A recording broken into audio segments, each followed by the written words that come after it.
A wind warning in the west this morning. High wind advisories and watches are in effect for parts of Idaho, Wyoming, Nebraska, and Colorado. Wind gusts could reach hurricane strength 75 miles per hour or higher in some places.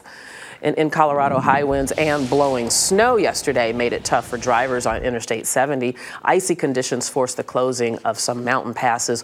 One man was killed when his truck slid off a cliff and flipped over.